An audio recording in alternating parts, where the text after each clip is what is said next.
Seja muito bem-vindo ao canal Mundo Bélico. Aqui você fica sabendo de tudo o que está acontecendo a respeito das Forças Armadas Mundial. Se é novo no canal, inscreva-se e ative o sininho para receber novos vídeos todos os dias. E se já inscrito, deixe seu like, comente o que achou do conteúdo e compartilhe para seus amigos e familiares. Enfim, vamos para o vídeo. A Polícia Federal confirmou que estrangeiros suspeitos de ligação com dissidência das Farc estão entrando em território brasileiro devido ao avanço do garimpo ilegal de ouro. A nossa fonte aqui do canal conversou com um especialista em questões de defesa e segurança para saber o que está por trás desta invasão. Recentemente, a Polícia Federal, PF, confirmou que estrangeiros suspeitos de ligação com as antigas Forças Armadas Revolucionárias da Colômbia, FARC, estão entrando em território brasileiro atraídos pelo garimpo ilegal de ouro nos rios da Amazônia. De acordo com as investigações, os dissidentes estão extorquindo garimpeiros que atuam de forma clandestina nos rios da região e cobrando uma espécie de pedágio para poderem trabalhar. Para compreender melhor esta situação, bem como as causas, os riscos e quais as possíveis medidas que o governo brasileiro pode tomar, a nossa fonte aqui do canal conversou com o professor de Relações Internacionais Thomas Ferdinand e da Universidade Federal Fluminense, UF, e do Instituto de Estudos Estratégicos, especialista em questões de defesa e segurança da América do Sul. O especialista ressalta que o problema do garimpo ilegal na Amazônia não é um problema recente para o Brasil, já que nos anos 1980 houve fenômenos como o de Serra Pelada, além de figuras sinistras como o Major Curió. Nos anos 1990, o garimpo ilegal chegou a influenciar a política externa com os demais países da região, especificamente com a Venezuela, em função da utilização do mercúrio que contaminava os afluentes dos rios venezuelanos em território brasileiro. Na época, as tensões entre os dois países fizeram com que o embaixador venezuelano no Brasil tivesse sido chamado de volta ao seu país, mostrando um profundo desagrado, o que resultou em tensão nas relações diplomáticas entre os dois países. Contudo, segundo ele, a principal diferença é que o atual problema conta com a presença de ex-guerrilheiros das Farc.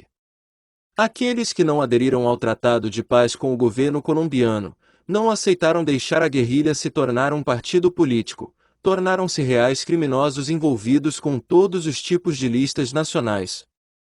Em outras partes da Colômbia, por exemplo na fronteira com a Venezuela, estes atuais criminosos, ex-guerrilheiros, já estão mais ativos, mas em relação ao Brasil, é um fenômeno mais recente que vem ganhando cada vez mais importância, afirmou.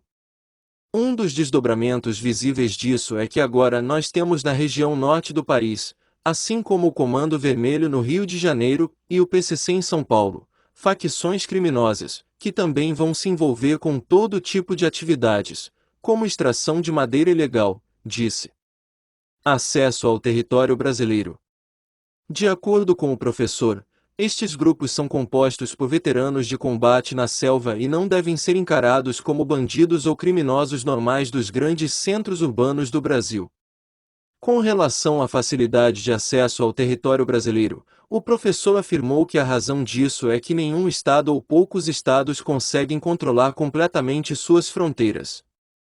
Para dar um exemplo, basta pensar nos Estados Unidos, a maior potência do planeta, que tem fronteira simples com um único país, o México, não consegue controlar o fluxo migratório e isso para eles está sendo um problema. Mas a gente não está falando de guerrilheiros ou ex-guerrilheiros das Farc, com décadas de treinamento de combate, a gente está falando de pessoas em busca de qualidade de vida melhor. E nem esses a maior potência do mundo consegue impedir.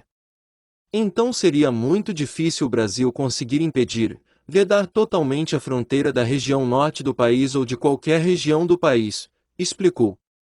Thomas Ferdinand ressalta que isso não significa que o Brasil não tenha tomado uma série de iniciativas para proteger suas fronteiras na região norte e sul.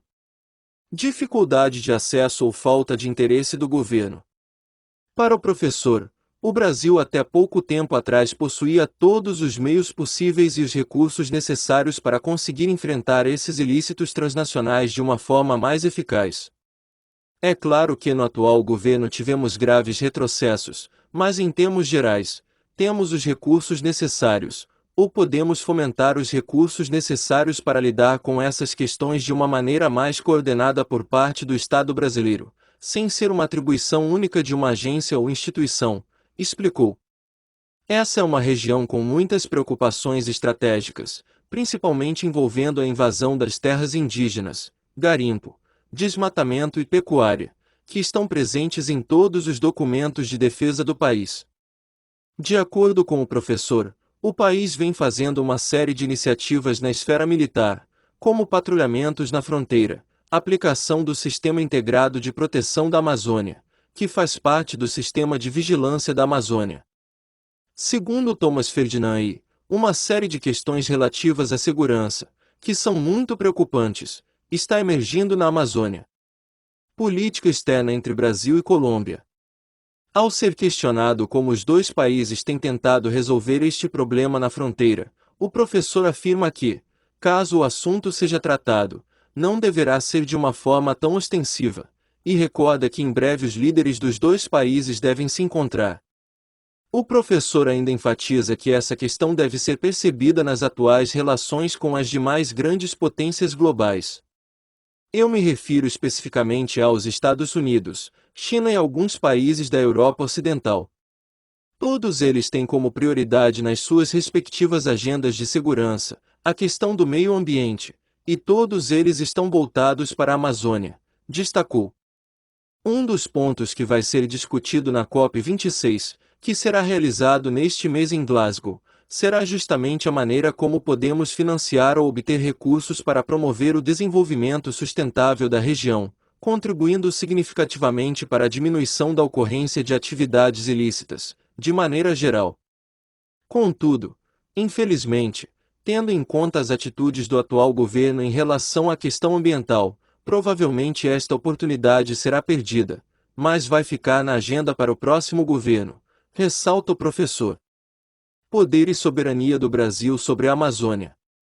Com todos os países atentos e palpitando sobre a Amazônia, certamente é hora de o Brasil demonstrar seu poder e soberania para despachar não apenas os curiosos e palpiteiros, como também os invasores. Falando sobre o assunto, Thomas Ferdinand cita que essa vilanização do Brasil, mais especificamente do atual presidente na comunidade internacional, é extremamente prejudicial não apenas para a região amazônica, mas para o país como um todo. É importante assinalar politicamente para os demais países que, se o atual governo é um problema, o Brasil como Estado é a solução. Ou seja, da mesma forma que tivemos um enorme retrocesso em questões relativas à proteção do meio ambiente e à promoção de qualquer espécie de desenvolvimento regional sustentável, isso não impede que no futuro façamos, afirmou. Chegamos ao fim de mais um vídeo. Deixe seu like, comente o que achou do conteúdo, e compartilhe com seus familiares e amigos. Até a próxima!